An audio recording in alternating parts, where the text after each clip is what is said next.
him that has helped him cross boundaries, and eventually he has finished Moab 240 in 2020. Pradeep, Pradeep as well has been a veteran of 100-mile runs.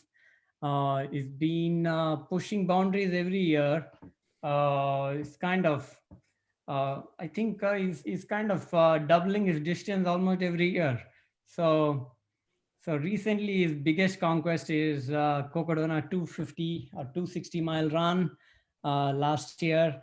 He finished in style, and one of the unique aspects of Pradeep is he puts in a tons of structure into his training, and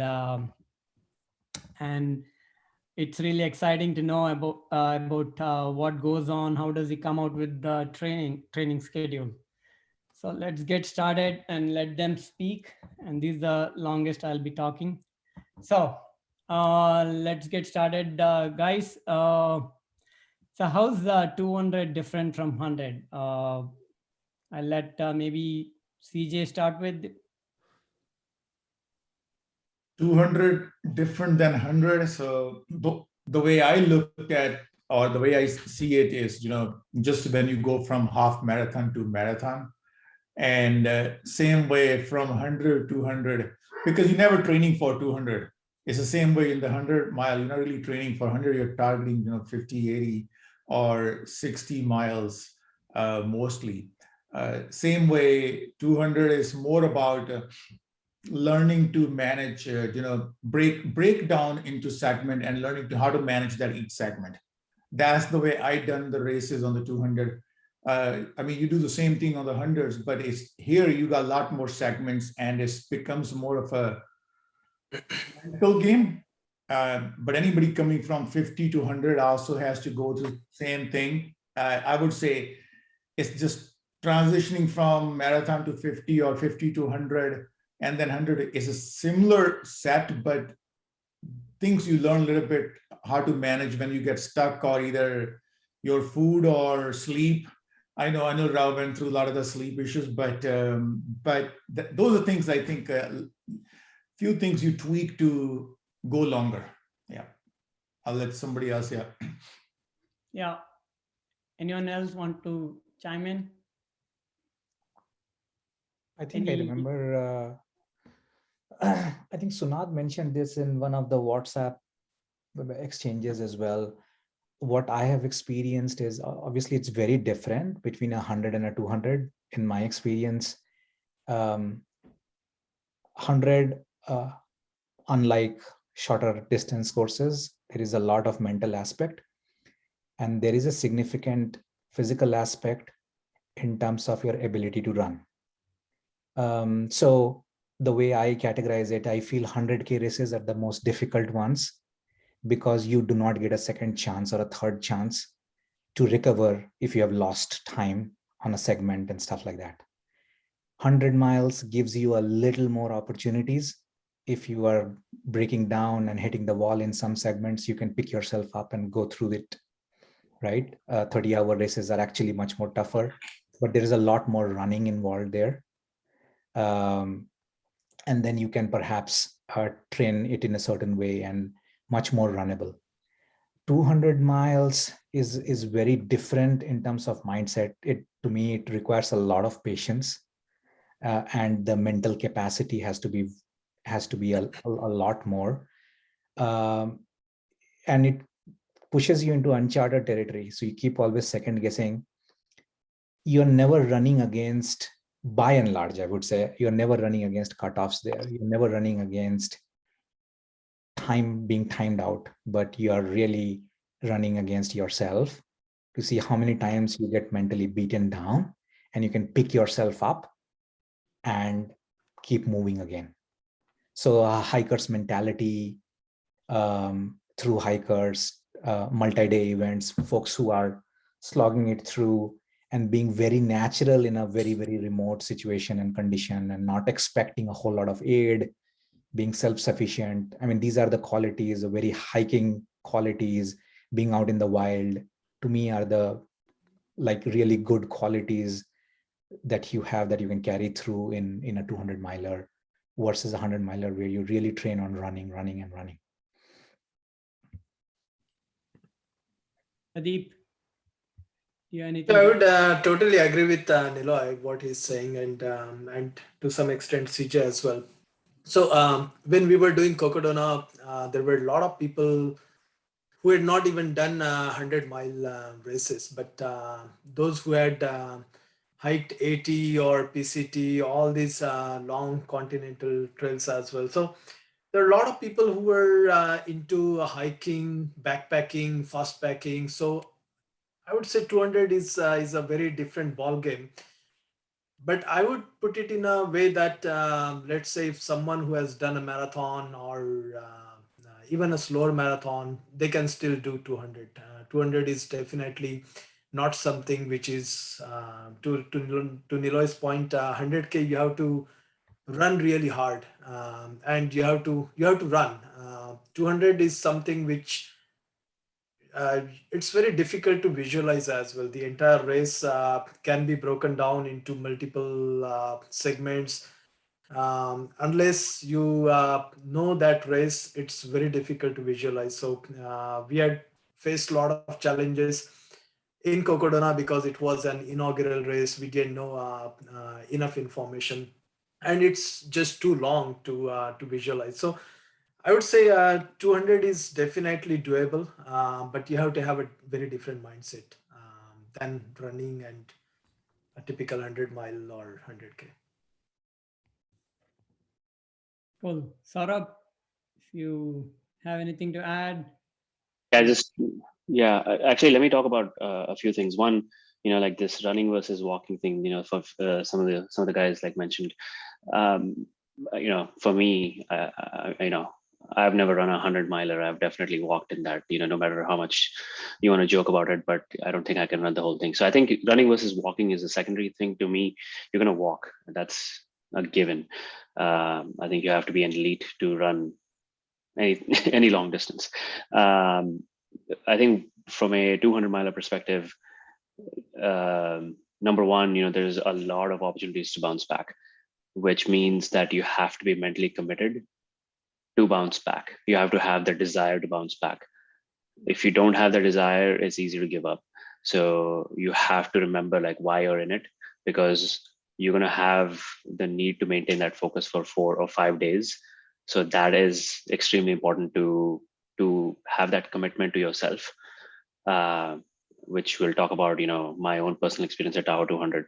So that I think is number one, is that you need to know that you're going to finish and then use that as motivation. Number two, sleep management is, it doesn't show up in 100 milers or below.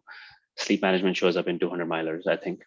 So it's something that you should experiment and simulate if possible leading up to it, because everybody's different. I would say those are the key differences. I think everything else is similar in terms of any long distance race. Okay, let's move on to the next thing. Just one thing. Just one thing to add, based on what Niloy and Pradeep talked about. One thing you gotta learn is to be willing to walk alone for a full day. You might not see anybody in the race, for that period, one day or one night. That's something you gotta be able to just not get nervous or give up. Because I've been in the section where I didn't see anybody for hours, 6 hours or 8. Somebody was maybe half hour in front of me or behind me, but I didn't cross anyone. So things like that, that's another thing. You got to mentally be able to just go with it. Right. Someone had a nice correlation that hundreds are more like 50 physical, 50 mental, and that said 200s are more like 80 mental, 20 physical.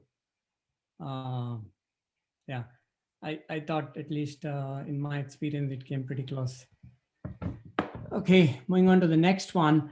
So we briefly mentioned that, next slide, that there are various backgrounds who end up people from various backgrounds who end up doing 200, right? So in your experience, what would be a good starting point, either coming from a running background or a long backpacking background, to start off say a 6 or a 7 month or 6 to 9 month training program for a 200? So I'll start with the next person in my screen, Niloy.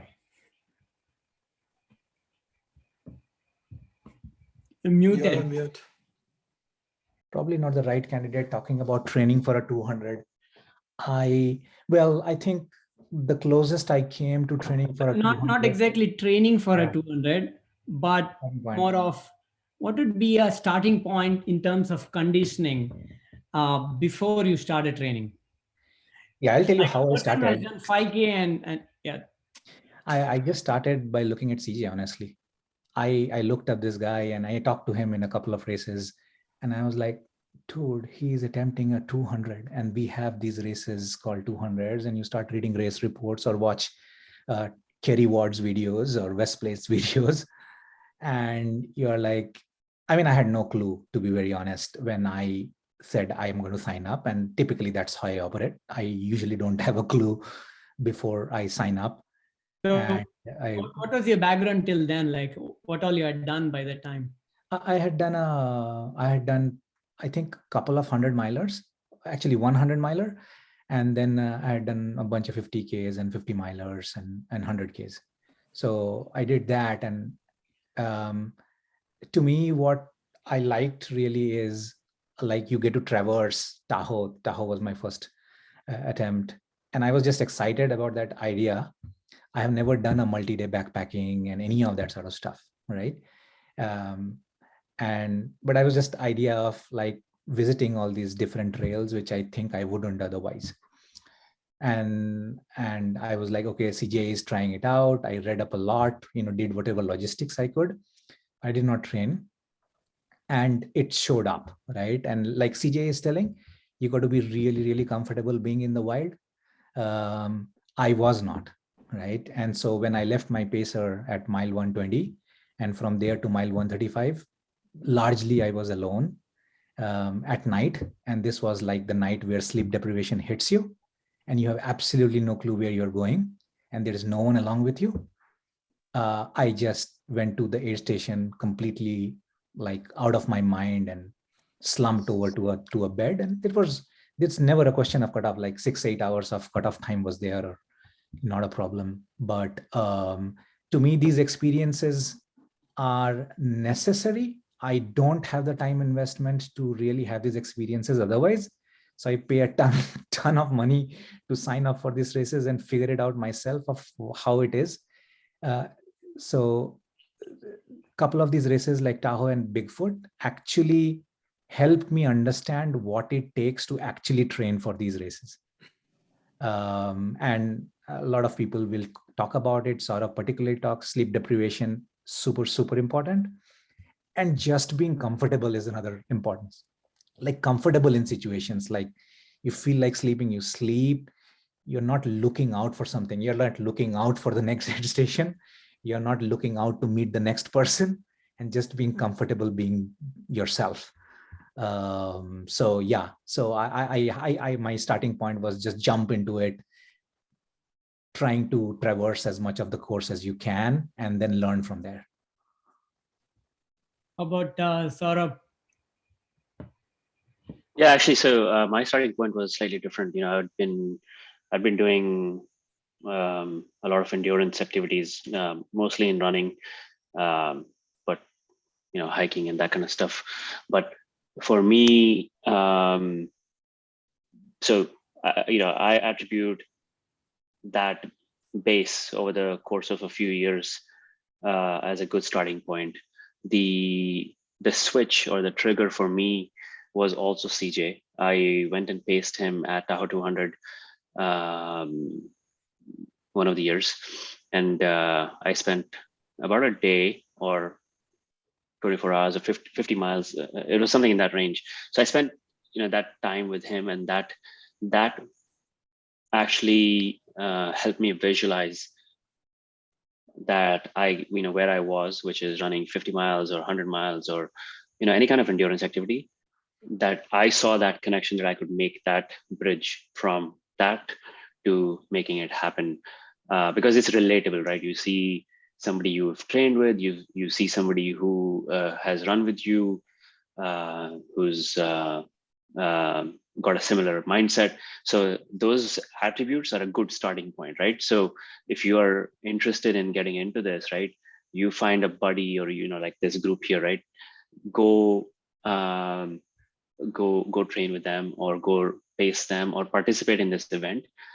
I think, nobody can argue that you need training, but that mental connection, like, oh, this person is doing it, I can do it, like that, I think was a big push for me.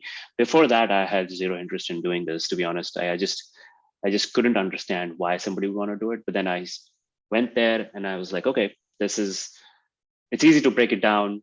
It's not an easy task, but easy to break it down. So that's kind of how I approached it. PP, what about you? Yeah, for me, I think the traversing aspect, what Niloy talked about, makes more sense. So when I signed up for Cocodona, I didn't know much about 200+ milers. I know Niloy had tried that time quite a bit, and then AR, and you did Tahoe 200. So we were just learning through all those experiences, right? Reading through what you guys have experienced, and CJ was 200 veteran. So we saw that this is something which is exciting. I love point-to-point races. I love to go from one point to other point on foot, and I love the exploration part as well. So for me, I think I would put it two ways. If someone is trying to get into 200, either that person can be a runner, and if that person is a runner, someone who has done back-to-back long runs, let's say back-to-back marathons or so, um, they can very well do 200. I would put it that way. If someone is a hiker, if someone is a backpacker, or a fast packer, they can very well do 200 as well. It's more of a fast packing mentality, coupled with, or you have to sprinkle few runs in between as well. You cannot just walk all 200 miles and not beat the cutoffs. It will be quite hard. So in our 250 miler, we had to run as well. So you have to run, but you can do a lot of walking as well. So long story short, I would say if you have done back-to-back long runs, if you like to explore some unknown terrains, and to CJ's point, if you're okay going for 20-25 miles without seeing anyone, if you don't have pacer or crew, then you're absolutely in for 200 milers.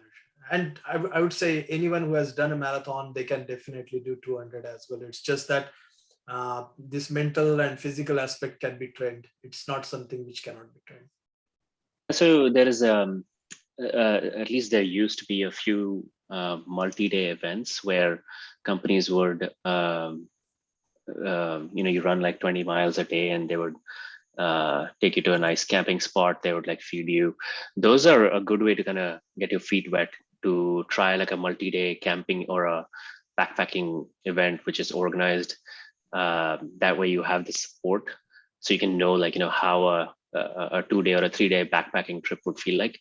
That I think is a good bridge into venturing into this.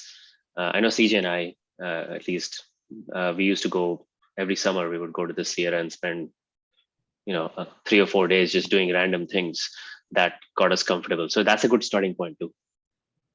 So if you see most of the 200-mile doc, they wouldn't, unlike 100-miler, they wouldn't say that what's your qualification race or anything like that. They would list basically a set of a typical background of a runner in terms of athlete, in terms of who can finish it. Either it could be a mountaineer or a backpacker, long distance backpacker or fast packer, or a pretty much typically most of Yeah.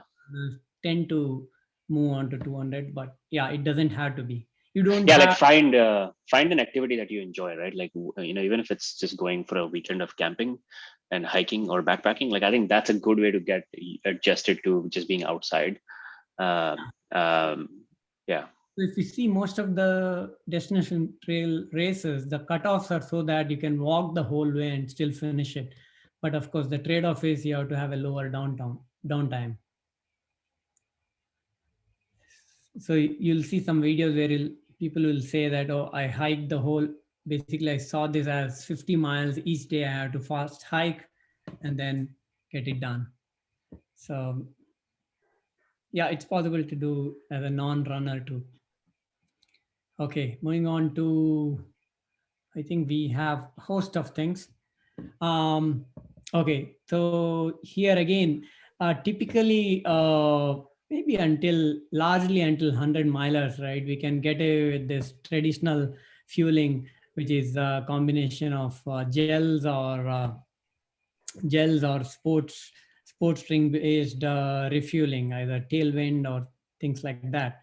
How is that different in a 200 miler, or is it different at all?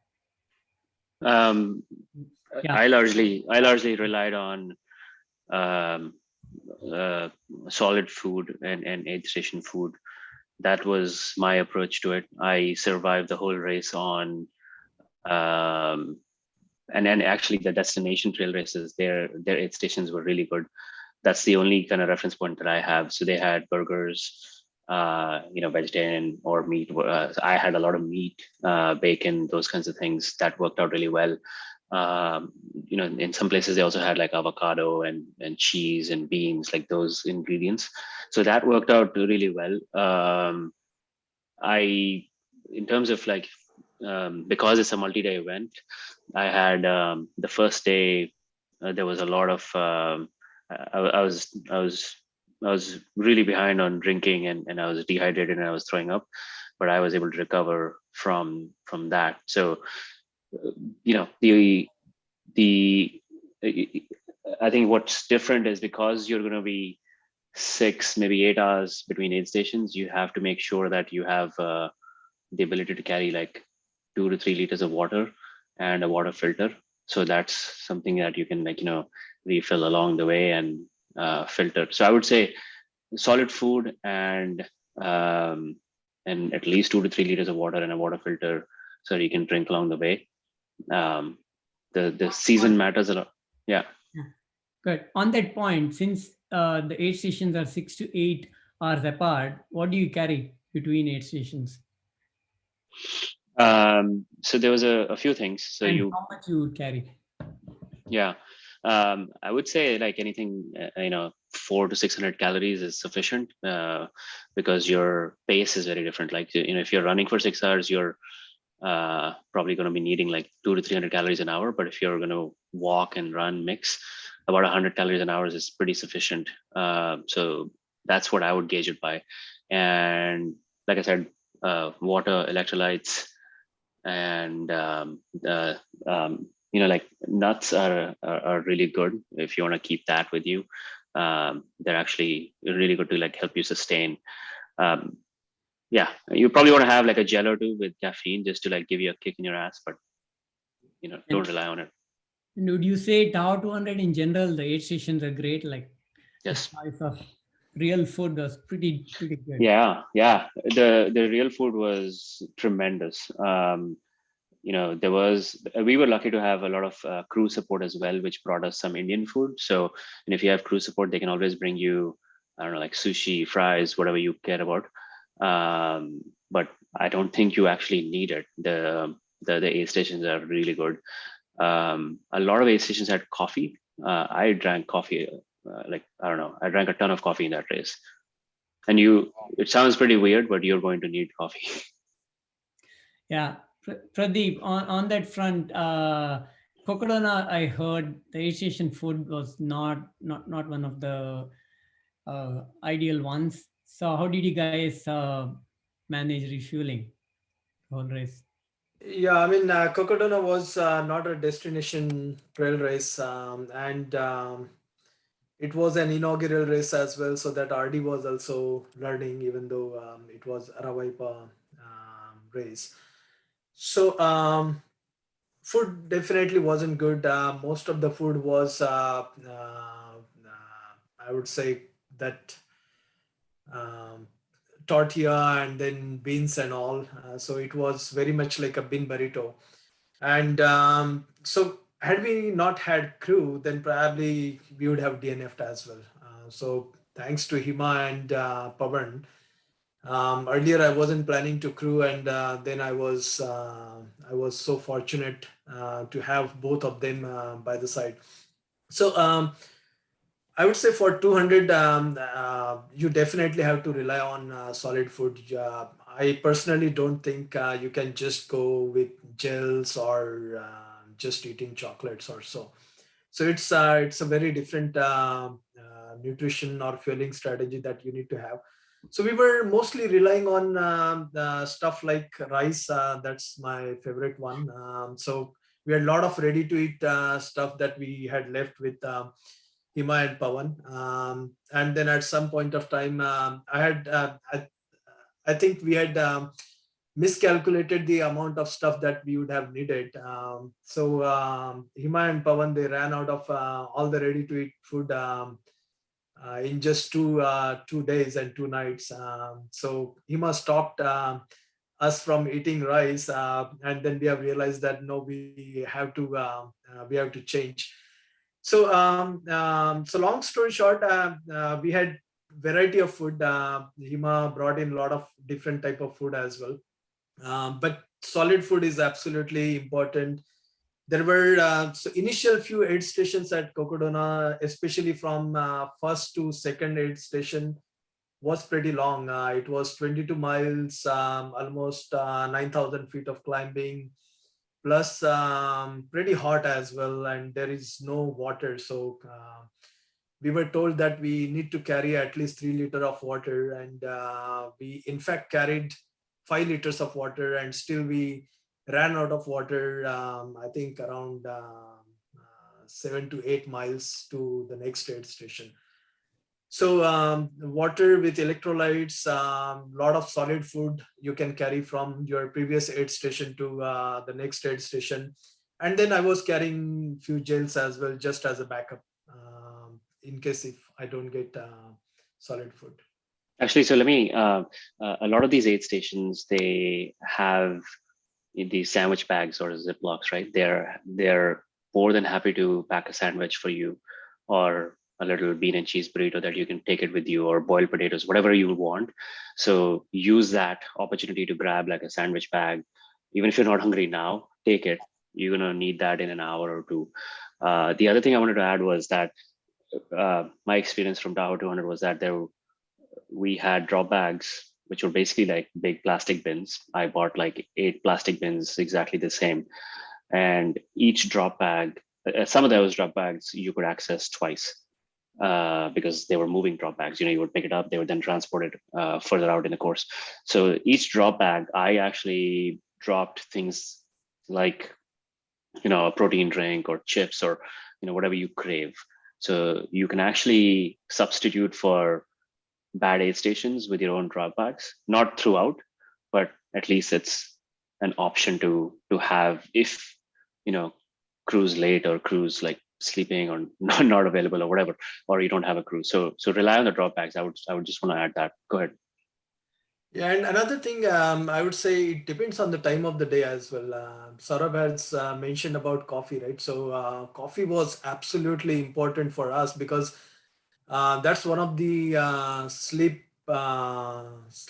deprivation, or I mean, just to make sure that you will carry on for another 10 to 15 miles. I would say coffee will be quite important, or anything that is related to caffeine, especially around evening time or just before night time. And to Saurav's point, you can put a lot of stuff in your drop bags as well. In most of the large, 200 milers, you can or you can have one of the drop bag that can be sent to the other aid stations as well. Yeah, we have few questions on sleep. We'll get back to it. Just 2 minutes. Niloy, do you have anything different to add on the nutrition aspect of it? No, I mean, it's all, I mean, I have tons of nutrition.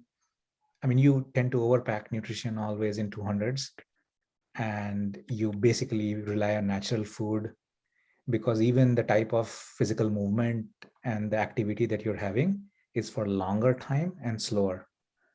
And so we usually overestimate the amount of calories that we need between point A to point B, but just eating regular food, drinking water, I mean, you're going to just hate tailwind after a day at best.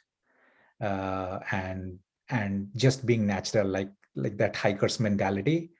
I'll get my sandwich packed, as Saurabh said, and I'll eat it on the way, and I'm going to just filter some water. That was best, by the way, in Tahoe, and just drink it off the stream. You will start hating bottled water at the aid stations as well, and just move. Okay. Yeah, something that goes really well with nutrition is pack a lot of toilet paper. Yeah. Yeah, and I'll You just say add say something? No, I was just going to add into good. you mentioned the tailwind. So I tried Tao 300, finished twice. The first year went up to 65 miles or 100K, plus. And so didn't see any issues. But the second year, tailwind, caused stomach issues for me. Okay. And after that, since then, I never used tailwind actually. And it's just too much sugar going in because if you look at the mix, so that's something you gotta try, figure out which food is going to, or nutrition is going to work for you, because it might work for 100 miler because you look running around 24 to 30 hours.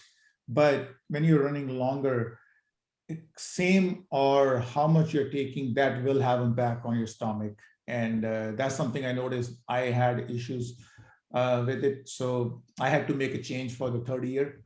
And then sleep wise, I pretty much, kept same Sure. thing. On that point, if there is something which works for 100 miler and I want to figure out what works for 200, how do I do that? Because without running Yeah. it. So I think doing a weekend of backpacking or camping is a good way to try this. Here's a bonus tip. Those ready to eat, ramen or like Indian foods, the dehydrated foods where you put like hot water in, it's ready in like 3 minutes or 5 minutes. You can buy those in a lot of different places like REI or even Indian store or wherever. I swear by that. Like I had those throughout in my drop bags, and you get hot water at every aid station. Now, how do you try it is you go backpacking and you take some of this freeze-dried food, something that you can cook with hot water. Yep. And you'll find out, like because it works really well for me because it's got lots of carbs and lots of sodium. That's basically the two things that you need.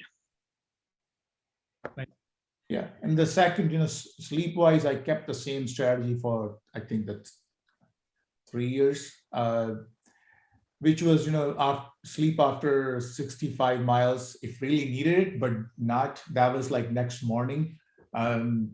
Maximum 1 hour, but try to go to at least 100+ miles before I take a break. But the major next one was the foot care. This is where I had issues on the second year, where the bubbles. CJ, let's cover sleep first. Let's take views from everyone. Just on a high level, a couple of questions on this. Should we have a preset plan of sleeping X number of minutes or so, or should we just go by what's a plan you guys will recommend, or what has worked for you? You should have a plan, but you don't have to really follow. Look at the time, how things are in the body wise at the time. So, for example, I had put it maximum 1 hour at 65, but I decided to skip that and then go to the next one, which was the depends on the which year, which clockwise or anti-clock. So the Heavenly so I took a break at the Heavenly for 2 hours. So that's what I did was I continued, which was like 120 something miles, if I remember. So I had the plans, but I just went with how the things were going based on that. Okay. Yeah. How about Niloy? So my first DNF Tahoe, I had planned sleeps and I was wasting time trying to sleep. Did not work out. And then I also did not have an experience sleeping in the wild, just like that, right? So two things worked against me. In the second run, unsuccessful attempt, Bigfoot, I ran 100 miles. And then I remember Pawan and Hima were there in the aid station. I told them I'm going to sleep for 5 hours. And they were like, you're crazy. And I was like thinking they're crazy because I need to sleep for 5 hours. But then Pawan woke me up after 2 or 3 hours. And that was the right thing. So that was my experience with sleep. In my successful attempt in Moab, what I was able to do really well, and that happened because we did a bit of training and I actually trained for that. You keep hearing these conversations about Courtney DeWalder talking about it, or Michael McKnight talking about it, 1 minute nap and 10-minute naps. And I was like, is that even possible? So I actually tried doing that and it wasn't working for me. But what worked for me is some techniques in which you blank out your mind and try to like completely zone out and sleep for a short time, like 15 minutes or something like that. So it worked for me in Moab. What worked is starting from the first night itself, me and Hima, I was taking trail naps and I was comfortable lying down because I had trained for that. This time I was not uncomfortable that there will be insects or something like that, right? So I put my backpack and I knew exactly how I have to lie down and I close my eyes and I will fall in sleep. And Hima couldn't, right? Because he hadn't trained for that. So what happens is in the later part of the race, I was much more fresh and Hima was much more sleepy. But I think the trail naps really worked for me. And again, 2 or 3 things Pawan had told me that always struck in my mind is whenever I plan to sleep, I am walking for a while, I'm not running, and I'm not having caffeine. And then when I shut my eyes down and set my alarm for 15-20 minutes, I'm in deep sleep. So I wake up, I'm fine. And again, 15-20 minutes, I could just zone off and sleep. I don't think it's a consistent thing that you can build into your system, but it really worked for me in Moab. And I had absolutely no sleep issues. And I was very fresh actually in the last 2 days. I felt like really running. Okay. How about Saurabh? Is there anything which you'd like to share? Yeah. I think sleep is one of those very personalized things, right? So what any one of us recommends may not actually be the right strategy for you. I think it's easy for each one of us to look back how we have been when we've had a project that we have had to stay up at night, or back in college or whatever, like what kind of a person you are if you can stick through like an all-nighter. Like I think that's, and then at what point do you need sleep. So for example, I didn't plan any sleep based on miles. I knew, for example, that I can go one night without sleep, and then the second night I knew that I could maybe get a few hours. I would be okay because I'm generally okay with very little sleep. That's just going back to like how I have been over the last few years, or over the last whenever. So I think you have to kind of draw on that and not force yourself based on mileage, because you might be moving at a very different pace based on how you're feeling, the terrain and all that. So that's one thing I would say. The second thing I would say is that I wasn't necessarily a fan of sleeping just anywhere. So I try to, sleep at a sleep station. The sleep station is basically an aid station where they have a tent. They may have a cot or a sleeping pad with a blanket. So, and it's like pre-COVID. So it's a shared blanket, somebody else is like, here you go. And you just like, pass out for an hour or whatever. So you're not like carrying your own like sleeping bag. One thing that I found helpful was in a lot of my drop bags, I had an old hoodie, like a sweatshirt that I could just put on, and then I would just dump it back into that drop bag. So immediately when I would get there, I would put on this like really crappy hoodie that would get me warm, even if the blanket wasn't enough. And then I threw it away when I was ready to move. So a couple of things, don't go by miles, go by, the first night or the second night or the third night. And you'll be surprised by how little sleep you need to kind of recharge yourself. So, you don't always need like 4 hours because, it's only a matter of 4 or 5 days. Yeah. Just a couple of questions. So, what if it's too cold to sleep?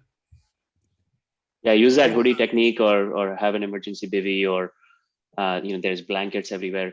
If you just want to go sleep anywhere on the trail, you're likely going to be carrying a puffy or a few layers anyway because of the mandatory gear. So I think you usually have all the gear. Like I had extra pants, so it's probably not going to be any colder than that. But if it gets really cold, a lot of these sleep stations, at least at Tahoe, they had a fire going so you could warm up there. But as long as you're moving, I don't think you get cold. Yeah, that blankets. And that's a good point, actually, especially if you are alone and you sleep, your body can get cold pretty soon. Keep moving. You Yeah, don't. that's that's the mandatory gear as well, right? You have to carry BV or you have to carry blanket as well. So Emergency blanket. at Cocodona, we had all these planned sleeps, and some of the aid stations. We Again, it depends on the aid stations as well, right? How well equipped your aid stations are in terms of sleep stations and all. And Cocodona had pretty good sleep stations, so we had planned sleeps at some of those aid stations, but none of those things worked. CJ talked about planning, but then you have to adapt as you go along as well, right? So we had planned a few sleeps, and then within the first 35 miles or so, we were very close to cutoffs because of few mistakes that we did, and we didn't even have any time for sleep at all. So first 2 days went without almost no sleep, and the third day, my experience is your sleep deprivation would start kicking in third and fourth night. On the fourth night or so, if you get I mean, almost everybody has mentioned that you need to be absolutely comfortable sleeping outside, as well as, I mean, you can sleep at the aid stations as well, but you have to train for sleeping outside as well. This is something which I had learned from Niloy and Hima during their training runs, and I and Kaushik, we trained for that. So I was very comfortable sleeping anywhere. I was also earlier worried about all those animals and cold and all that. But so on fourth night, we were at one of the mesa. I forgot that mountain, and it was pretty cold. I don't know Mount how. Mingus? What is that? Not Mount Mingus? What is that? No, after Mingus Mountain, it was around 200, just before 200 miles. I think some mountain. My memory is very short, so I forgot. But we were at the mountain top, and then I left Hima and Kaushik, and I wanted to sleep because I was absolutely sleep deprived. I took a 25 minutes nap. Then Hima and Kaushik came, and I told Hima that I think I can just go to the finish without sleeping now. I was that confident, and we still had almost 50, 60 miles after 200 miles as well. And after 20, 25 miles, I again started feeling sleepy. Not even 20, 25, I think 15 miles or so. So basically, your 25 minutes sleep would give you maybe 2, 3 hours. Your 10 minutes sleep may give you just a couple of hours or so. So it's very, very short time that you'd get. So I would suggest, if I had to do Cocodona again, I would definitely try to pace myself in such a way that I would get at least a couple of hours sleep every night, and then I will try to bank more time because of that. But sleep is absolutely important. 200 miles without sleep, it's extremely difficult to do unless Most you're. of the US hundreds does sleeping long eat into your cutoffs. Say that again, please. Sleeping long. Sleeping long sleep time, does it eat into your cutoff? Most of the hundreds, you keep going and try to get under the cutoff, the I think overall. it depends on the kind of person you are, right? Like if you need sleep every night, then that's what you plan for, right? Some people do. I don't. I can go 1 maybe 2 nights without sleep, and then you get a nice 2 hour chunk. So it's a very individual thing. I don't know if there's a generic way to answer that question. And again, you have to time Like it well as well, sufficient right? time. You have to slow down a bit. You have to manage your eating breaks as well in such a way that you will be it's like you're basically running and you're going back to sleep, and again you're running, so you can play that in your mind that it's just another day, and to SB's earlier point, consider it, I was telling Kaushik during our Cocodona run that consider it as this multi-day training events wherein you're just running few miles and then going back to sleep and again running. So we considered it that way. Yeah. Yeah. So basically, if you want to sleep long, you need to run faster or move faster Correct. and Correct. make time for that. Or basically, Yep. can move slower and then I think you should talk about sleeping, Anil. What's your experience at Tahoe? my experience. First night, I had a pretty good idea of what to expect for 2 nights because I had done a 120-mile race before, and I ended up sleeping 10 minutes couple of times both the nights in that. So my strategy was couple of 10-minute nights. First 2 nights should be good, and third night is the one which is unknown and is gonna be a challenge for me. As expecting that, and already knew that sleep is one of the things which is the challenge, even in hundreds. There's not a single hundred I not struggled without sleep. So it was a given. So even in first night, I remember asking. I think first night we were together, asking CJ and Saurabh, let me sleep for 10 more minutes. These guys were feeling fresh. I was taking 10-minute nap couple of times, and that always works.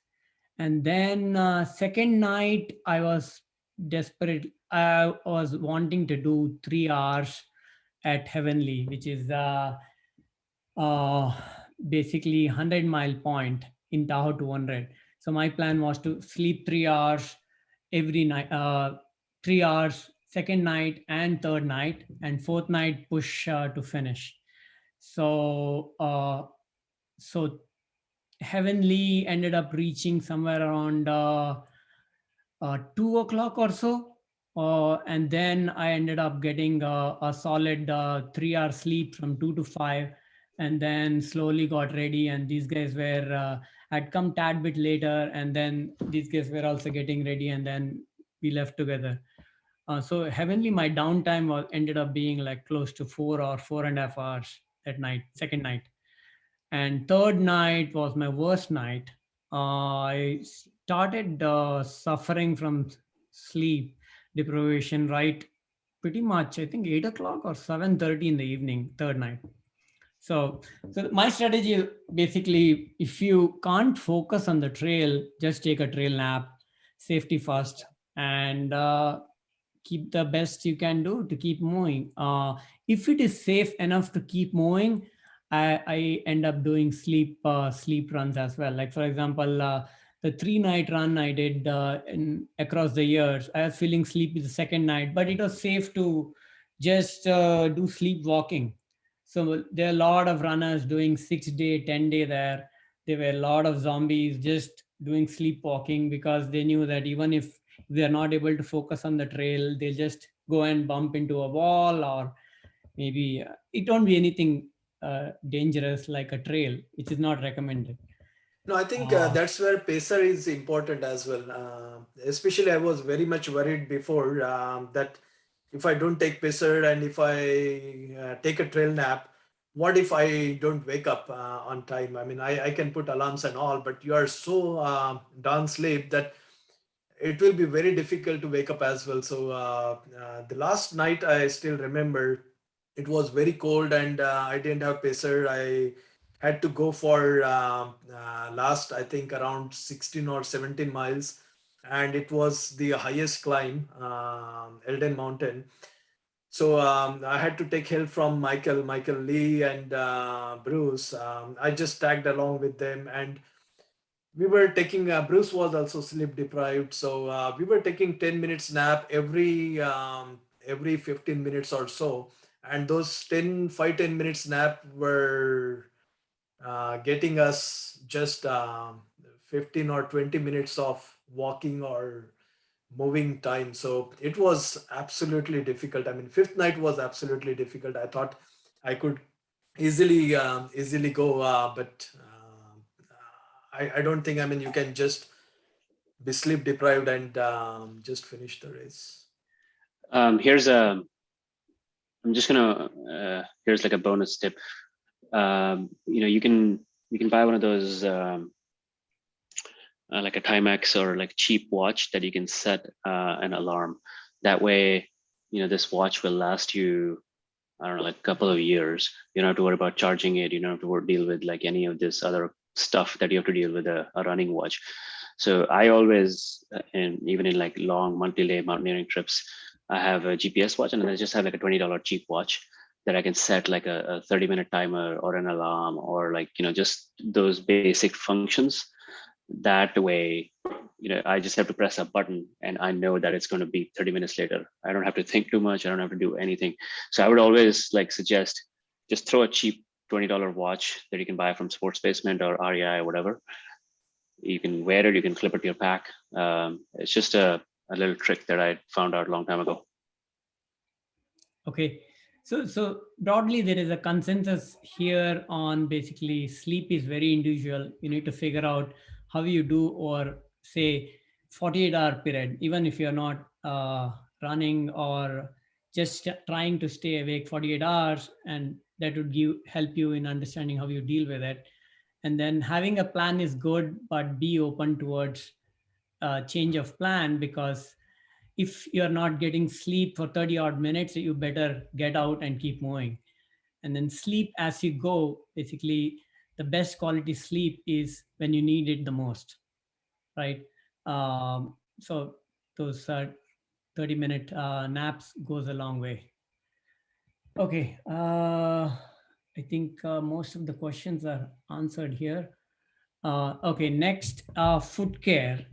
Um, is foot care something needs special attention in a 200 miler? I just carried a bunch of extra socks and I changed them as frequently as possible. I didn't carry all of them, of course. I put them in the drop bags, but I had a spare with me at all times. That was about the extent of foot care that I did. Yeah, I think CJ and Pradeep maybe had more of a challenge there. So you guys want to add to it? Yeah, no, I had on the second year, I had especially with the rain, there's some, I would say initially the trails were very dusty. They hadn't had rain, and then we had rain in the middle. So I had really had issues with the heel and just a lot more blisters on around the heel, because you are a lot longer on the foot compared to the 100-mile race. And is changing the socks definitely helps, but gaiters, because these are dusty trails, like at least at Tahoe 200, I don't know about the others. Definitely want to make sure you have gaiters and you change socks enough. That helps, and you use some kind of tail toe, or what is that, toe trails or whatever those products. Yes, that's something that kind of helps with it. So that's what I used on, but I definitely had a challenge in two races that in my whole running cycle, that has been Tahoe 200 in the second year. And then other one was the Brazil 135. because the rain and it muddy trails over there. So basically in both I have basically my heels were double size with the blisters. So The socks definitely help. Yeah. other thing CJ has seen was you had a particular routine getting into aid station. You want to share that to optimize your time there? Oh yeah, the first thing, go take the shoes off, take the change the socks. So The you first, go to medical tent and then eat at the same time. yeah, and first thing, every time you get to the aid station, eat first. And because while whatever you're doing afterward, resting or getting medical stuff, the body digests the food in there. And because when you're running, you don't have enough blood in the stomach to digest that fast. So if you first thing is take a burrito, whatever you get that most, take it, and then do anything else. That's what I was doing at every aid station.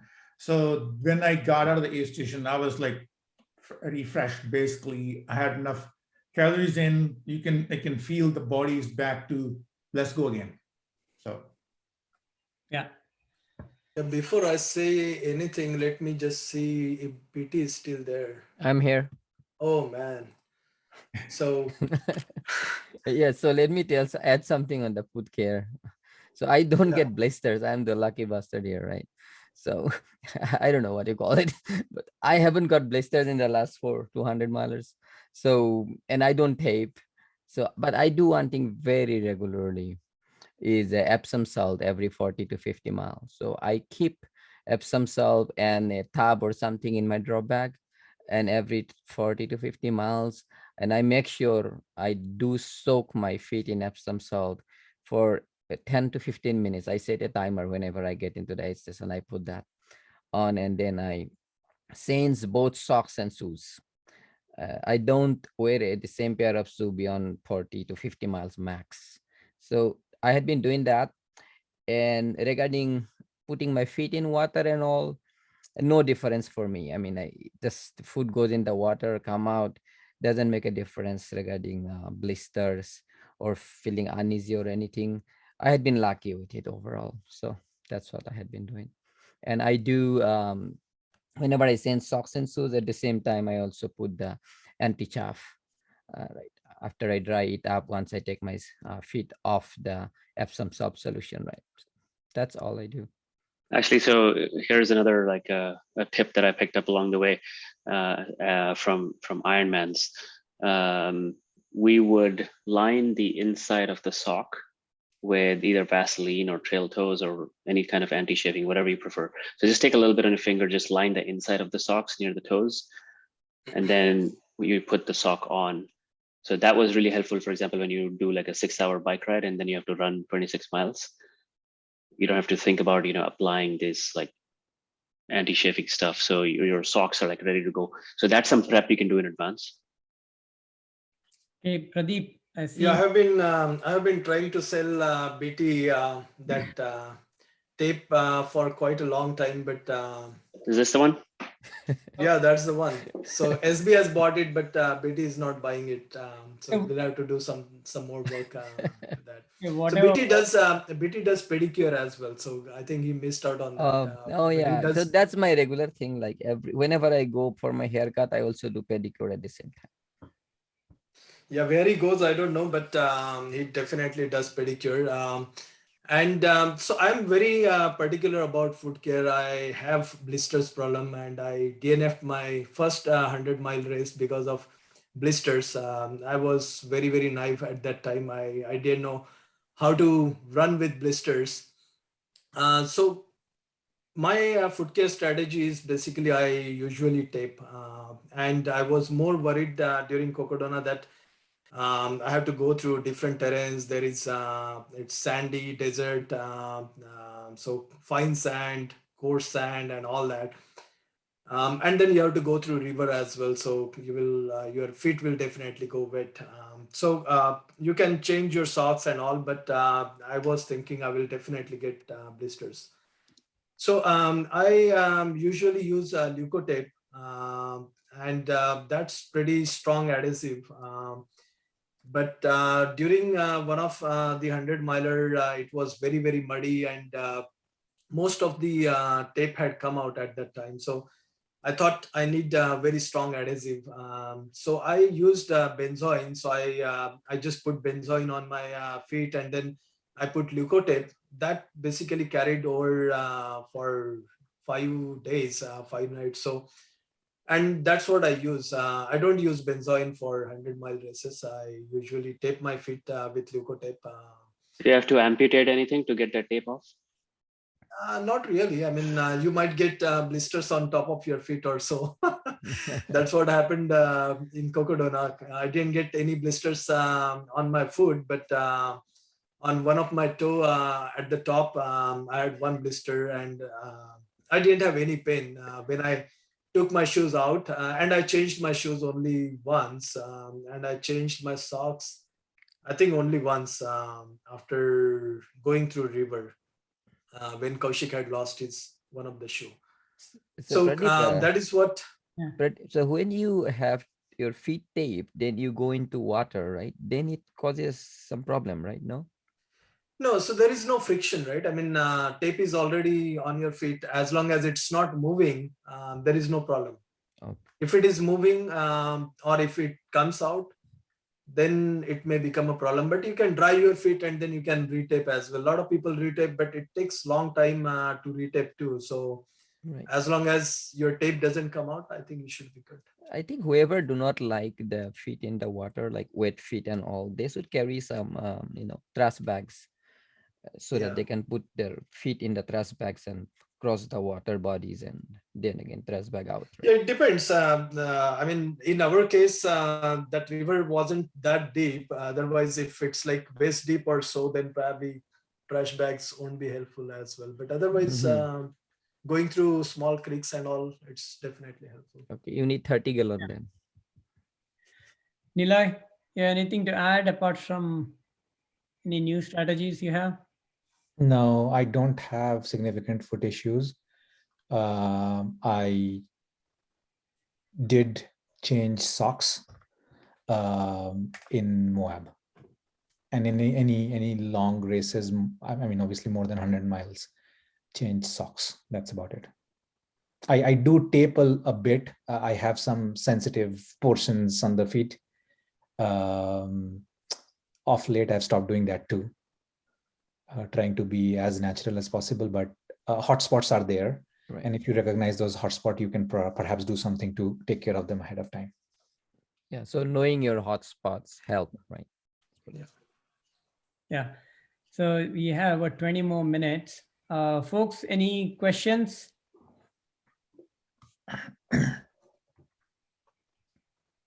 Okay, can move on to the next. Okay, what are people's thought on pacer, no pacer? Let's say from the point of view of first 200. I think for the first 200, I would say yes to both, to pacer and crew. If you are a nice person and you have friends, I think that's something that you should take advantage on. Having all the support is such a positive mental thing to get you to the finish line. It's not a small challenge, so you should take the help. There's no shame in it. They're there to support you. So I would say yes.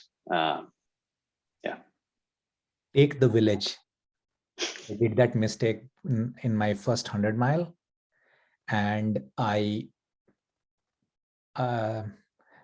wasn't planning well enough in my first 200 mile as well, because I did not have a pacer after mile 120. So that is the critical part where you actually need a pacer. So like, take as much help as you can. You got to like really need some support, either mental support or some real support, because either you're sleep deprived or you don't know what the heck you're doing. So I think it's always helpful. Any other contrarian viewpoints? Yeah, I mean, my strategy is no pacer, no crew, which is quite controversial. A lot of people don't like it, and in fact, I mean, in Cocodona, I would have finished without pacer. I didn't take much help from pacer. But if it is without crew, then probably I would have DNF'd as well. I would definitely admit that. My viewpoint about pacer is, I mean, if yeah, I would say pacer would definitely be helpful, especially in 200 or 100. If you get a pacer, definitely helpful. My viewpoint is, with pacer, I cannot be my own. I mean, if I have to, I like to be my own. My strategies usually train with the group and then race alone. So that is what I try to do. I like to be alone during all those long sections, and of course with some of the folks who are equally tired like me, but not someone who is very fresh and someone who will beat your ass, or someone who will dictate their own things. I don't like that. So my strategy is usually I will go without pacer, that is for sure. But crew, that is absolutely useful. You definitely have to have crew, and again it depends on the race too. Some of the races are very well organized. They have very nice aid stations, a lot of good food, sleep stations and all. Then probably you might not need crew as well, but crew is definitely helpful. Yeah, when you have crew like waiting for you, it's like something good to look forward to when you finish Yeah. your sections, and that's always a good feeling. TJ, I think it depends individual. I've been lucky, Saurabh and Anil Chandran, they've been randomly volunteering to from a long time on, crew it or either pace it.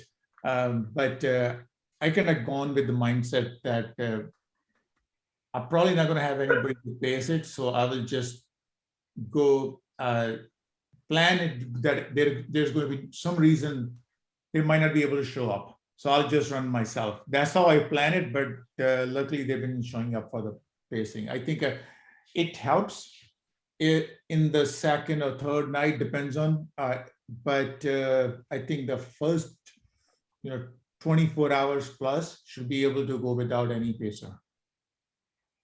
okay. You haven't given any hard time to SB and Anil Chandran 8, CJ. No, I haven't. Not yet. The only thing is they've seen me marking every 2 miles. Yeah. Okay. Next, one of the most critical component of a 200, right? So this is again a very individual thing. What are some strategies which works for you? Like you run like say 50, 60 miles, and the fun element of the race is done. Of course, even though as pretty as it is, you're like, oh, when is this going to get done? So how do you move on? So let's start with Pradeep. What's your strategy? My mindset, I have a lot of mindset issues, so probably not a good person to start with. So I don't have a very strong mindset. If I don't have strong why, then I'm pretty much almost about to DNF, right? So Wife or vibe? what is that? Wife or vibe? Not survive. I Why? will DNF. Keep Yeah. going. So my strategies. I mean, from last 100 miler or at Bear 100, I was trying to after TRT DNF, I was thinking what I should do something different, right? I mean, I need to do something different. So I started. I started training with this strategy where I won't take any decision. Where so something goes, if something becomes difficult, I will try to find some ways how I can just quit or how I can just end all this misery, right? So so I tried to procrastinate that decision. I tried to postpone that decision to the next aid station, or I would say that, dude, this is not the time. Let's just go few more miles and then we'll decide. So postponing the decision is definitely helping me in my 100 milers as well as 200 milers as well. Another thing is, as we had touched upon earlier, you need to have a strong why as well, right? Unless you have strong why, how badly you really want it, all those things are very, very important. You need to remind yourself of all the training that you have done, right? So many folks that have vested interest in you, not in terms of your success or so, but they are following you, and they are vested in your success, right? So all those things do matter a lot, and especially if you are taking a crew and pacer, then it's even much more important. So one is definitely your, you need to have a strong why. You need to know how badly you want it, why you are doing that race. Then secondly, I will have multiple strategies during the race as well. If something's not working, then how would I solve my problems, right? And then how can I postpone my decision and get things done? And then especially for 200 milers, you cannot think of an end game. You just have to break it into multiple chunks. So I would think just from aid station to aid station, you have to stay in the moment. Don't think about too much long term. Just stay in the moment, get that moment passed, and then think about the next thing. That is the strategy that I would have. Okay. Niloy, what about you? I totally forgot. Is this, we're talking about the mindset? Yeah. Okay. So once your one of your biggest low points during a 200, how do you kind of from that point continue on? Yeah, I mean, I have the failures to call out for. I have 3 DNFs in 200s and 1 successful finish in Moab. What was different? My first DNF was sheer inexperience and completely not understanding the game, and not really feeling what is acute sleep deprivation in third night and no crew and pacer, etc. So I would blame it more on training than mindset. My second DNF was a physical injury in Bigfoot.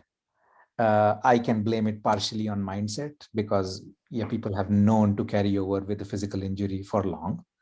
But that's the real game, right? At what point your mind gives up and it says no more. My third successful attempt in Moab was better training, better understanding of the conditions, a great crew. Call out to Kaushik and Taruna, a great running partner. These are all ingredients that I don't know if any one of these ingredients are away, how I would have performed. On the trail itself, the mindset was, I think Pradeep talked a bit about it, is I found ways to quit between 2 aid stations. And when I saw a aid station, I said, I'm not going to quit. I'm going to exit that aid station. Every aid station I did that. Yeah, postpone the decision to the next one, basically. Yeah, the first full day, actually, or the first or the second day, I remember whole day in mentally, like I was with Hima and sometimes I was with Kaushik, but mentally in my mind, I was thinking how I can quit. What are the reasons I can quit? It's a 15 mile, so good 10 miles. I'm thinking, what are the reasons I can quit? What are the reasons I can quit? What are the reasons I can quit? And then you feel, okay, you're coming up with this crew, right? Who is fantastic. I'm not finding a whole lot of reasons. And then I'm like, okay, I hit the aid station, stop complaining, get on with it, get out of the aid station, then start complaining mentally. Don't speak up because you're going to, again, down the spirits of everyone. If you have complaints, just deal with it. So I think mindset is important. Mindset, obviously the epitome of mindset is BT because he has a repeatable process. I don't think I have a repeatable process. It wavers. My fourth DNF is just out of a whim. I was with BT and he was trying to carry me along as much as possible. And I said, I'm done. And I just left it because I had I wasn't deriving any fun out of that situation, and I had other concerns going on in my head. So yeah, that's about it. Yeah, at Tahoe 200, CJ was bringing up an interesting analogy, and how he was kind of telling us different sections. He was bringing up that analogy and telling, okay, this is the stage we are in, and after 100 miles, we'll be at this stage. So, CJ, would you like to bring your tiger analogy here?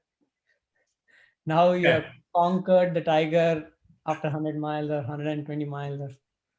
Yeah, no. So one thing I do is pretty much before every race or anywhere we go, even Saurabh, I download Google Earth and run through that high level what Nice. the terrain looks like. Okay, the from the mountains, to alpine, whatever it is. It gives me mentally idea from point A to B to B to C what is things going to look like, and then I break it down into sections, and that I'm not really worried about the rest of the 200. I'm only worried about 24. And then coming from the sales, background, it's like you never give up. You just keep fighting, and you just, I let's see. I want to use the tiger, but it's the thing is, if you got a tiger by the tail, you pretty much got it. Okay, so you just got to get in. So I would say to everybody, if we got this section done, okay, now this section we got we got tiger by the tail, now tiger by the ear, and that we are almost there. Okay, so it's just to keep building on, one step at a time, and that's the logic I used. I won't go too much into the tiger, but that's what it is. Yeah, it's just breaking down in sections, and tackling one thing at a time, and not worry about the whole 200 mile. I mean, it's just a mindset. Yeah. I think, I remember you had mentioned by 100 miles, you said that if we reach 100 miles, it's in the bag. Yeah. We still had 50 more, 50% left. But even before the race, you had told that. I remember that. As long as not hitting cutoffs, right?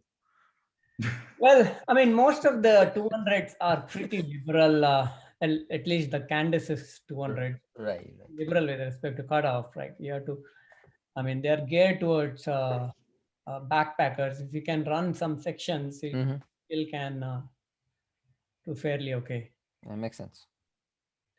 Yeah. I think we covered a tons. Any questions, guys? I'll just mention on the mindset, right? Oh, I'm sorry. Yeah, just one thing. It's pretty easy to kind of figure out, if you are the kind of person that wants to or likes to set goals, personally, professionally, and then figure out how you want to get there. I think it's the similar thing that you apply to this, right? You set a goal, like, you cannot think about quitting for 4 or 5 days, right? That is what your anchor is. And then you will go to plan B, plan C. You will have to figure out how to solve those problems. So I would say, like, just look at like the last kind of thing that you set for yourself and how you approached it, whatever it is, personally or professionally. It's the same kind of thing at a different event or a different scale. If you need encouragement, and if you need somebody else to kick your ass, if you need somebody else to hold you accountable, like, that's the approach you use here, right? If you're motivated from within, that's the approach you use here. So it's an easy thing to apply, I think, to racing at such a large distance or any kind of long-term goal, which is kind of what I'm doing. Is, the goal that I have right now is a 5-6 year goal or 7-year goal, right? I have to stay committed for that period, and I have to figure out what motivates me to stay committed. So I just wanted to offer that from a mindset perspective. Yeah, we're getting very close to wrapping up. Guys, any questions? If not, we'll just move on to the last item, which Niloy had some interest in sharing. Logistics of a 200 miler. Niloy, would you like to elaborate? Is it from a point of view of kind of planning your drop bags and commuting to the race, or with the logistics of a pacer, crewer, and all those things, everything? Yeah, it is painful, frankly speaking, right? It is very painful, particularly after UDNF. It's a lot of planning. You just work on spreadsheets. There's a meeting going on at work, and you're looking at your spreadsheet and like, at what aid station should I pack what? Which aid station is rotating to where? Which drop bag should have what? And then you have this like fear of, I should not miss anything in my pack. And so even in my 3 attempts or 4 200 milers that I've attempted, I feel I have lightened my load, both my backpack as well as the packing of logistics a lot. But it's still a Herculean task. I remember still started off, I pinged CJ when I was Tahoe 200 starting off. He shared me his spreadsheet. And that spreadsheet is like a cheat sheet you use, when you go in for your quiz, and then you start modifying your cheat sheet, trying to think your expected times. And guess what? After day or two, everything is like all over the place. Like after day 2 in a 200 mile, like, what was your expected time? Like who the hell cares? Like you reach somewhere and you want to move and move and move. So there is a lot of logistics involved. It is great if you're trying your first one to go and reference other people's stuff. There is a lot of content available. I have my own sheets. Everybody has their own sheets, and you see all of this stuff that you see here. You can I probably think, make some sort of a references doc and add all this sample. yeah. I would say Yeah. just So bottom this of is, the video. Yeah, go ahead. yeah, this is just kind of like what I had, right? Like that I had with me, and then I gave it to my pacers. Kind of like, on day 3, right? Like if I'm leaving an aid station, this is what my pacer is looking at. Is like, do I have like these 17 things with me? Not, of course, all of them, but they need to run through this because I may not be in a mental state to run through this, right? And like pictures of things, like it's just like as detailed as you can be, like write shit down, right? Like that, because you will not be able to remember everything. Yeah, and I don't know whether I'm generally now, I mean, you need to plan. There's no other way around it, right? Because you don't want to get into a situation where you don't have a spare battery for your lights, or you don't have enough warm clothes when you need the most. And you don't exactly know when you need the most, because the plans will go all over the place after some time. So you have to have redundancies built in your dropbacks. You have to have things that you think you need. What's your core thing? But then mindset has got to be, don't be hugely disappointed if you don't find stuff in your drop bag. That's really something, a piece of you that's there in the drop bag, and you become so attached and you don't find anything, that you feel like, oh, I packed it somewhere else, and your emotion levels and enthusiasm levels just drops. Don't let that happen. Come what may, your objective is to go to the next aid station, not to search for the stuff that you need in your drop bag. So that mindset is important, but the planning is super important. Use those references and all the materials and everything that is there to build redundancies in everywhere that you go, so that you have repeatable set of things in multiple places, things that you really look forward to. The other thing that I've seen is just opening and messing up through drop bags at aid stations is another tough task and a very time consuming task. So if I wish I would do something, I would really try to go as lean as possible. I don't know what that means, but if I ever do another one again, I would try to go as lean as possible.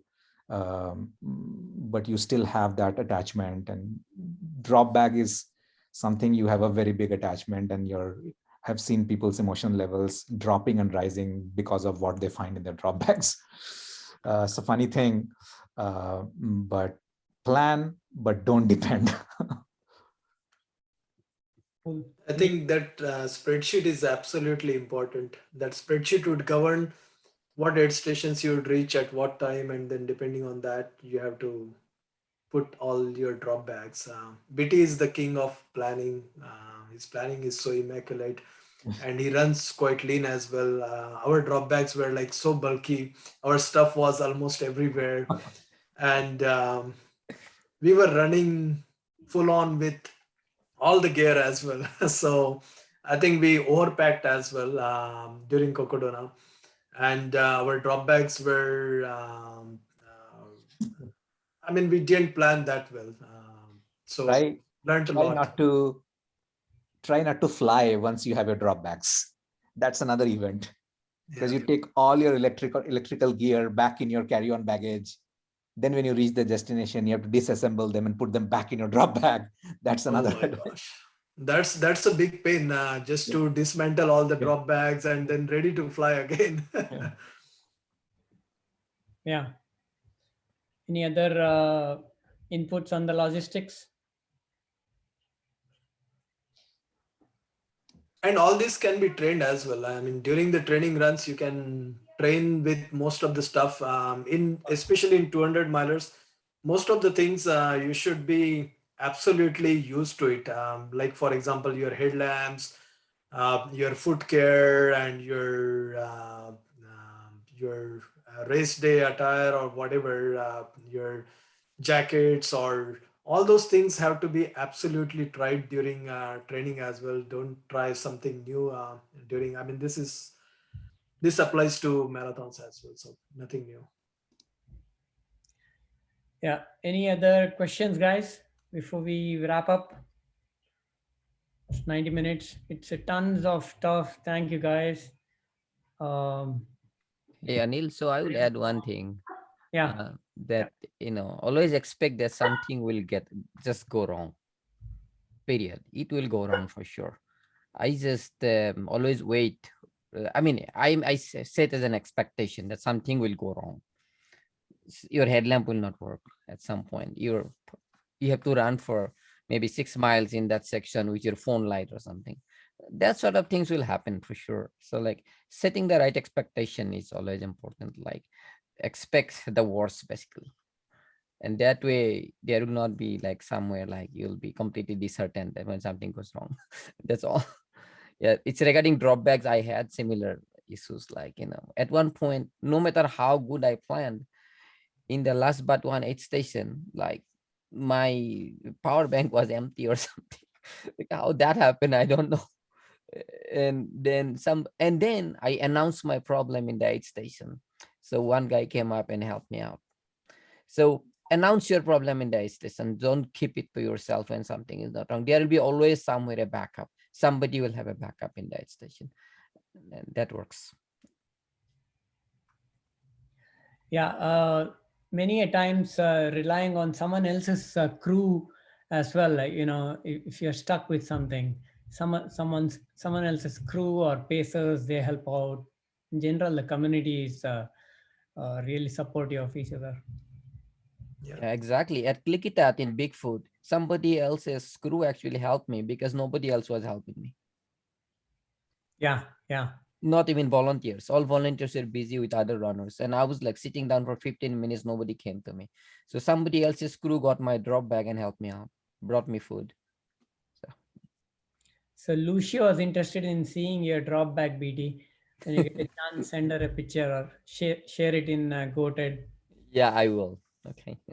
Trust me, the dude gave me Normatec at mile 65. I still DNF'd 10 miles later, but I had a good 15-minute Normatec massage. He's taking it out of his drop bag. Right. Even before he had done 200, or even before he did TRT fat ass, he made a pronouncement. Looks like to do multi-day runs, you need to get Normatec. Yeah, when I Yeah, slept for Normatec and then that Epsom salt, man. I mean, that is out of the world, right? I mean, who will get those pots and then water and then He pour had a Epsom bucket of warm salt, and water. he has Poor all guy, that time as well. he gave me warm water and Epsom salt also to make me run in Man. Bigfoot. I took that, I got a good massage, and I told him, BT, you continue. I'm going to clean. Yeah, Bagar, he kept sleeping. He did not come out. You have made him too comfortable, Betty. You should have seen him. I should have taken a picture. He was lying on a cot, like all those blankets and couple of them, like I got for him, and he's sleeping. Wow.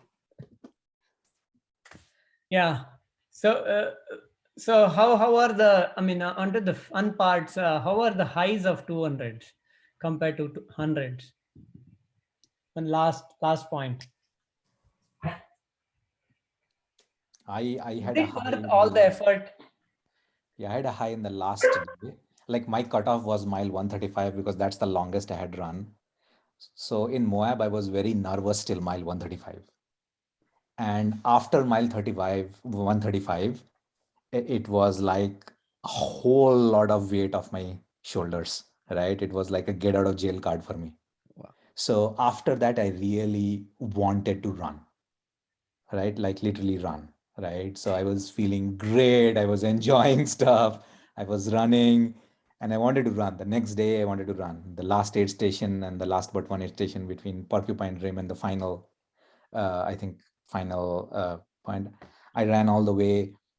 I think it's a mindset thing. I had a lot of baggage of not finishing stuff and also not letting, like bringing this whole crew and people investing their time and energy on you, etc. But the highs are phenomenal. Generally, the highs are like early in the morning. Also, I have seen a high once you wait through the night and you see that first sun up, and you feel a whole lot of energy. You feel that in the hundreds also. You feel repeatedly in the 200s as well. And then the highs I had a huge high in the last day of Moab. Yeah, cool. Any lasting comments, guys? It's a Before we vacation. It's a vacation for yourself, man. This 200 Yeah, milers. It's more like expedition. That is how it I is expedition, I exploration, feel so. expedition. And you go through so many lows and highs even during the race as well, that once you finish it, you would feel like, man, what did I just achieve, right? I mean, this is like absolutely unthinkable. Not unthinkable, but you definitely think that this is the distance that I have traversed in last 4 or 5 days, and that lasts for almost a month or so.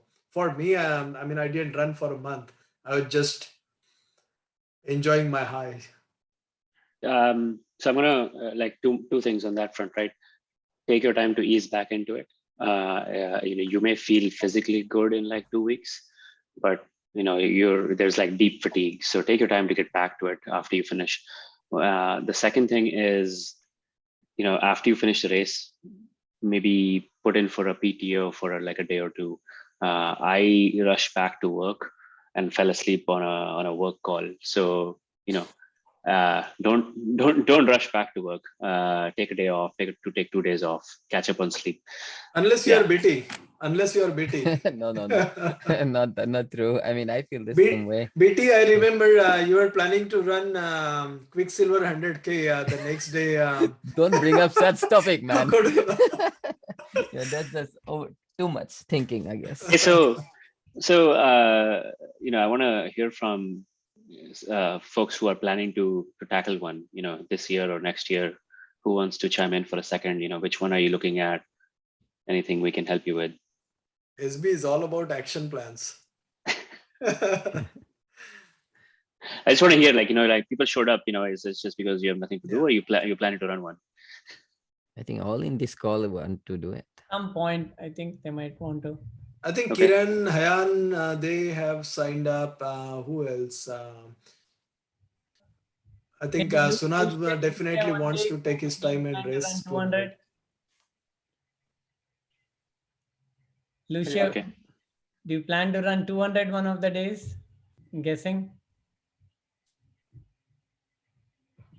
No. I'm technologically challenged.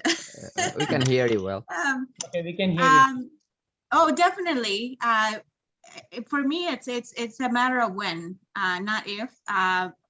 Family dynamics are a little bit challenging at the moment, but I like to research things and learn as much as I can and work myself up to a goal. So that's where Awesome. I'm at right now. Great. Yeah. But the information you provided is even helpful for us who have been, pacers and crews and all that. It's really helpful for us as well. So I appreciate it very much. Yeah, you have crewed Michelle, so I'm pretty sure, Lucia, you know most of the stuff. Michelle has a very different dynamic. I know. So no, it's good to hear other perspectives as well. Cool. How about you, Oleg? What's your interest? I know you're also chasing a few different things, including triathlons. What's your motivation? Well, I would love to do something like this, but the biggest challenge is time. Mhm. Time commitment. The whole like work and life is where like they were demanding. So I was struggling with even for marathon training because my wife was complaining was that I don't spend enough time with kids like over the weekend. So Mhm. when things change, maybe work will be less demanding. I'll definitely do something like this. And this information is great. Thanks a lot for sharing it. It's Awesome. kind of motivation. Cool. Cool. I think there are no other questions in chat or in person. Thank you, guys. Thank you, CJ, Saurabh, Pradeep, PT, Niloy, for taking time and sharing, guys. Much appreciated. Bipul, you're recording this, right? Yeah, I have recorded it like first 10 minutes or so. I lost it. I forgot, but I have the rest of it. That's right. Yeah, that's totally fine. Excellent resource, and we can add some of the references like your individual planning document if you have to the PPT, and then share it with the group. Yeah. Wonderful. Thank you very much, Anil, for having us and organizing it. Really pleasure to listen to others and hear all the questions as well. Happy to help. Great. Thank Yeah. you. Thanks, everyone. Thank you, Good night. guys. Thank Okay. you. Good night. Thank you, Thank guys. Good night, for- guys. you. A good one. Thank you, guys. Bye. Have a good evening. Bye. Bye. Bye.